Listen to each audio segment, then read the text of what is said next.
বিসমিল্লাহির রহমানির রহিম। প্রিয় সাংবাদিক বন্ধুগণ, আসসালামু আলাইকুম।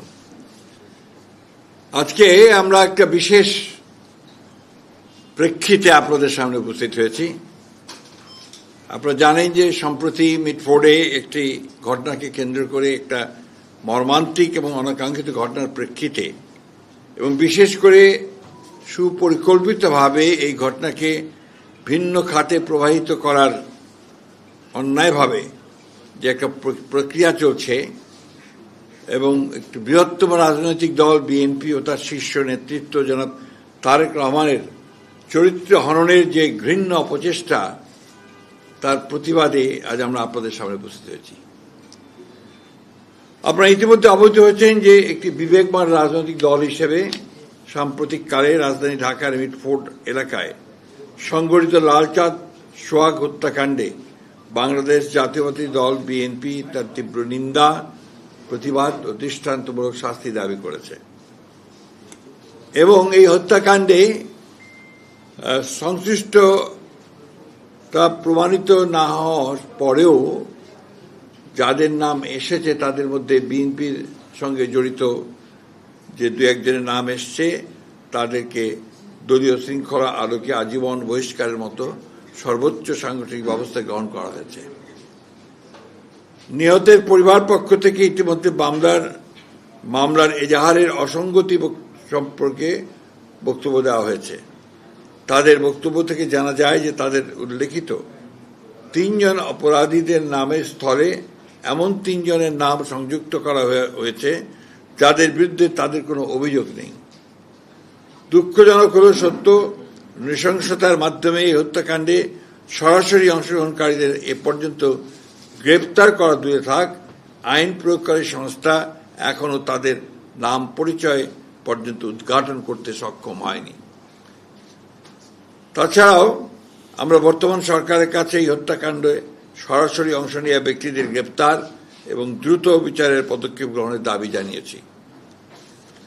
এমন দৃঢ় দলীয় অবস্থান থাকা সত্ত্বেও একটি চিহ্নিত মহল পরিকল্পিতভাবে আমাদের দল এবং শীর্ষ নেতৃত্বের শালীনতা ও চরিত্র হননের দুঃসাহস প্রদর্শন করছে। সার্বিক বিবেচনায় আমাদের বেশ কয়েকটি বিষয় গুরুত্বের সাথে অনুধাবন করা প্রয়োজন বলে আমরা মনে করছি, কারণ বিষয়গুলো জনমনে কিছু প্রশ্নের উদ্রেক করেছে।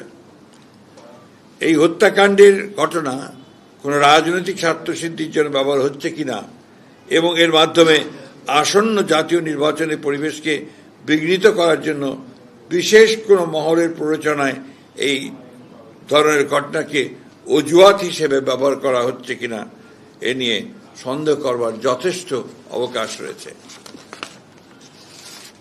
কুমিল্লার মুরাদনগরে সংঘটিত 3টি নৃশংস হত্যাকাণ্ড, কুমিল্লায় মসজিদের ইমাম হত্যা, খুলনায় যুবদল নেতা মাহবুব মোল্লাকে হত্যা ও রক কেটে দেওয়া, এমন হত্যাকাণ্ডের ক্ষেত্রে সকলের প্রতিবাদী কণ্ঠস্বর সমমানের ছিল কিনা সে বিষয়েও প্রশ্ন তোলা যেতে পারে। পরিকল্পিতভাবে দেশে অস্থিতিশীল পরিস্থিতি সৃষ্টির জন্য মিটফোর্ডের হত্যাকাণ্ডকে রাজনৈতিক দুরভিসন্ধমূলকভাবে বাস্তবায়নে ব্যবহৃত হচ্ছে কিনা সে ব্যাপারে সন্দেহ করার যথেষ্ট কারণ রয়েছে। প্রকাশ্য দিবালোকে অসংখ্য মানুষের সামনে আইন প্রয়োগকারী সংস্থার নিকটবর্তী অবস্থান থাকা সত্ত্বেও এমন ঘটনার কোনো প্রতিরোধ না হওয়ায় পুরো ঘটনাটা সম্পর্কে জনমনে প্রশ্ন উদ্রেকের যথেষ্ট কারণ রয়েছে। জনসম্মুখের হত্যাকাণ্ডের প্রতিবাদ এবং প্রতিরোধ ছাড়া বিনা বাধায় ভিডিও ধারণ যুক্তিসঙ্গতভাবেই অনেক প্রশ্নের জন্ম দেয়। পুলিশের বক্তব্য থেকে জানা যায়, গ্রেপ্তারকৃতদের জিজ্ঞাসাবাদে এই ঘটনার সাথে সংশ্লিষ্টদের রাজনৈতিক পরিচয় সম্পর্কে কোনো তথ্য উদ্ঘাটিত হয়নি। মাত্র গুটি কয়েক সন্ত্রাসী দ্বারা প্রকাশ্যে এমন হত্যাকাণ্ড সংঘটিত হওয়ায় মাত্র 1 বছর আগে সংঘটিত জুলাই গণঅভ্যুত্থানের চেতনার সম্পূর্ণ বিপরীতে আইনের শাসন ধ্বংসের ষড়যন্ত্র বলেই বিবেচিত হতে পারে। সরকার পরিচালনার দায়িত্বে না থাকা সত্ত্বেও বিশেষ একটি রাজনৈতিক দল ও তার প্রধান নেতৃত্বকে দায়ী করে বিক্ষোভ মিছিল আয়োজন এবং অশ্লীল ভাষা প্রয়োগ করে রাজনৈতিক সংস্কৃতিকে আবারও সেই ফ্যাসিবাদের যুগে ফিরে নিয়ে যাচ্ছে কিনা সেটাও জনগণের সামনে প্রশ্ন হয়ে দেখা দিয়েছে। দেশে সুস্থ ধারা রাজনীতি প্রতিষ্ঠার গণ আকাঙ্ক্ষার বিপরীতে পরিকল্পিত অপপ্রচার, অশ্লীল স্লোগানের মাধ্যমে আবারও ফ্যাসিস্ট হাসিনা আওয়ামী লীগের কণ্ঠস্বরেরই প্রতিধ্বনি শোনা যাচ্ছে।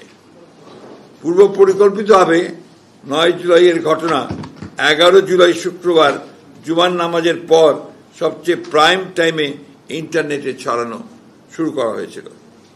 পরিকল্পিতভাবে নির্দিষ্ট কিছু সোশ্যাল মিডিয়া আইডি ও পেজ থেকে আগে থেকেই তৈরি করে রাখা ফটো কার্ডগুলো অনলাইনে ছড়ানো শুরু হয়। এ থেকে প্রতীয়মান হয় যে অনলাইনে ভুয়া তথ্য প্রচারের ক্যাম্পেইন শুরুর আগে থেকেই অপপ্রচার সামগ্রী তৈরি করে রাখা হয়েছিল। অপরাধীর জন্য কোনো অনুকম্পার সুযোগ নেই, তেমন পক্ষ অবলম্বনের প্রশ্ন উঠতে পারে না। শুধুমাত্র অভিযোগের ভিত্তিতে দলীয় পদ থেকে অপসারণের এমন দৃষ্টান্তমূলক পদক্ষেপকে স্বাগত না জানিয়ে পরিকল্পিতভাবে চরিত্র হনন দেশের গণতান্ত্রিক অভিযাত্রাকে প্রশ্নবিদ্ধ করে। ক্ষতিগ্রস্ত পরিবারের পাশে দাঁড়ানো এবং তাদের আইনি সহায়তা প্রদানের অঙ্গীকার থেকে আমাদের বিচ্যুত হবার সুযোগ নেই। নিহত সোহাগের রাজনৈতিক পরিচয় গুরুত্বপূর্ণ নয়, বরং তিনি দেশের একজন নাগরিক যিনি সন্ত্রাসের নির্মম শিকার। ফলে তার পরিবারের সাথে আমরা এই অপকর্মের দৃষ্টান্তমূলক শাস্তি দাবি করেছি। হত্যাকাণ্ডের দ্রুত বিচার ও দৃষ্টান্তমূলক শাস্তির দ্রুত কার্যকর করার বিষয়ে আমাদের দলীয় অবস্থান সুদৃঢ় ও অপরিবর্তিত। একটা বিষয় আমার মনে হয় যে আপনারা সবাই লক্ষ্য করেছেন যে পুলিশের যে ইনভেস্টিগেশন তার রিপোর্টে কিন্তু বলা হচ্ছে এটা কোনো চাঁদাবাজির ব্যাপার ছিল না, এটা সম্পূর্ণভাবে ব্যবসায়িক ঘটনা থেকে এটা সংঘটিত হয়েছে। সুতরাং এটাকে দলীয় কালার দেওয়া, বিশেষ করে আমাদের নেতাকে এর মধ্যে সম্পৃক্ত করার যে বিষয়টা আছে, এটা পরিপূর্ণভাবে এটা একটা ষড়যন্ত্রমূলক চক্রান্তমূলক ঘটনা আমাদের দল এবং আমাদের চেয়ারপারসনকে, দলীয় চেয়ারম্যানকে আপনার চিহ্নিত করার ব্যাপারে এবং তার ভাবমূর্তিকে বিনষ্ট করার জন্য। নৃশংস হত্যাকাণ্ডের অন্তর্নিহিত কারণ অনুসন্ধানের জন্য আমরা উপযুক্ত ব্যক্তিবর্গের সমন্বয়ে একটি তদন্ত ও তথ্যানুসন্ধানী কমিটি গঠনের সিদ্ধান্ত নিয়েছি, যারা প্রকৃত সত্য উদ্ঘাটন করবেন এবং তার জনসম্মুখে প্রকাশ করবেন। কিন্তু এই বিষয় নিয়ে যারা রাজনৈতিক পরিবেশ নষ্ট এবং জাতীয় নির্বাচনকে বাধাগ্রস্ত অনিশ্চিত করতে চান, প্রকারান্ত ফ্যাসিবাদ উত্থানের পথ যারা সৃষ্টি করতে চান, তাদেরকে চিহ্নিত করা ও প্রতিহত করার প্রত্যয় একই সাথে আমরা উচ্চারণ করতে চাই। বিএনপির অবস্থান বরাবরের মতোই খুব স্পষ্ট। অপরাধীর কোনো দলীয় পরিচয় থাকতে পারে না। ব্যক্তির অপরাধের সাথে দলের কোনো সম্পর্ক নেই। আমরা কুণ্ঠিত হই যখন লক্ষ্য করি বিকৃত রুচির বিকারগ্রস্ত গোষ্ঠী তাদের অশ্লীল কদর্য মানসিকতা কোমলমতি শিশু কিশোরদের কণ্ঠে ধ্বনিত করিয়ে আমাদের আগামী প্রজন্মের মূল্যবোধ ধ্বংস করছে, শুধুমাত্র তাদের কুৎসিত ষড়যন্ত্র বাস্তবায়ন করতে। শত বাধা অতিক্রম করে জনগণকে সাথে নিয়ে বাংলাদেশের মালিকানা বাংলাদেশের মানুষের কাছে ফেরত দেওয়াই আমাদের একমাত্র অগ্রাধিকার। বিগত 17 বছরের দীর্ঘ সংগ্রামে আমাদের কষ্টার্জিত সফলতা ব্যর্থ করার কোনো সুযোগ নেই।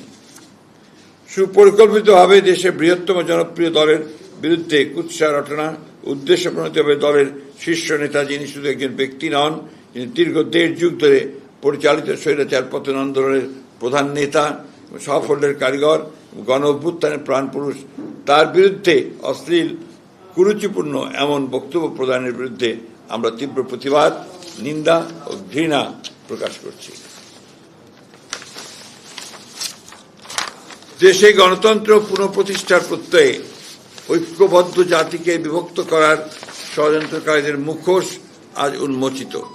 এই অপরাজনীতি প্রতিহত করার ক্ষেত্রে সরকারের উদাসীনতার প্রতি আমরা তীব্র ক্ষোভ প্রকাশ করছি। আমরা দৃঢ়ভাবে আশা করি দেশে বিদ্যমান রাজনৈতিক পরিস্থিতি অবনতির ভয়াবহ পরিণাম সম্পর্কে দায়িত্বশীল সকল রাজনৈতিক দল সচেতন হবেন। রাজনৈতিক শিষ্টাচার বহির্ভূত এই জাতীয় কর্মকাণ্ডের মাধ্যমে গণতান্ত্রিক উত্তরণের পথ বাধাগ্রস্ত হলে তার দায় সংশ্লিষ্ট দলকেই বহন করতে হবে। আমরা গভীর শঙ্কার সাথে লক্ষ্য করেছি সুপরিকল্পিতভাবে এই অশ্লীল কুরুচিপূর্ণ আক্রমণের লক্ষ্যবস্তু হচ্ছেন এদেশের স্বাধীনতা, মুক্তিযুদ্ধ, সার্বভৌমত্ব ও গণতন্ত্রের সমর্থক রাজনৈতিক দল ও তার শীর্ষ নেতৃত্ব। গুটি কয়েক রাজনৈতিক ষড়যন্ত্রকারী ও প্রচেষ্টায় বাংলাদেশ ব্যর্থ হতে পারে না। যে তারুণ্য ফ্যাসিবাদের পতনে আমাদের সাথে অগ্রসৈনিক ছিল, আর দেশের প্রয়োজনে তাদের সাথে আমাদের সকল ঐক্যবদ্ধ চেষ্টা কোনো মূল্যেই বাংলাদেশের স্বাধীনতা সার্বভৌমত্ব রক্ষা করবে। ঐক্যবদ্ধ বাংলাদেশে ষড়যন্ত্রকারীদের কোনো অপচেষ্টাই আমাদের লক্ষ্য অর্জনের পথে বাধা হতে পারবে না। সংঘাত সৃষ্টির পরিকল্পিত ফাঁদে পা না দিয়ে ফ্যাসিবাদ বিরোধী জাতীয় ঐক্যকে বিনষ্ট করার যে কোনো প্রচেষ্টাকে রুখে, ষড়যন্ত্রকে রুখে দিতে হবে। ফ্যাসিবাদের অনুপ্রবেশের যে কোনো ঘৃণ্য ষড়যন্ত্র আমরা এই বাংলাদেশে বাস্তবায়িত হতে দেব না। সকল গণতান্ত্রিক শক্তির ঐক্যবদ্ধ অবস্থানকে একসাথে নিয়ে এদেশে প্রকৃত গণতন্ত্র প্রতিষ্ঠায় সংকল্পে আমরা বরাবরের মতোই প্রতিজ্ঞাবদ্ধ। পতিত স্বৈরাচার আর কাপুরুষ ষড়যন্ত্রকারীদের মিলিত অপচেষ্টা, সুষ্ঠু নির্বাচন ও গণতন্ত্র পুনঃপ্রতিষ্ঠা ও আগামীর বাংলাদেশ গড়ার পথে যদি কোনো বাধা আসে, তবে সেটা আমরা ঐক্যবদ্ধ গণতান্ত্রিক শক্তির মাধ্যমে প্রতিহত করব ইনশাআল্লাহ। আল্লাহ হাফেজ। বাংলাদেশ জিন্দাবাদ।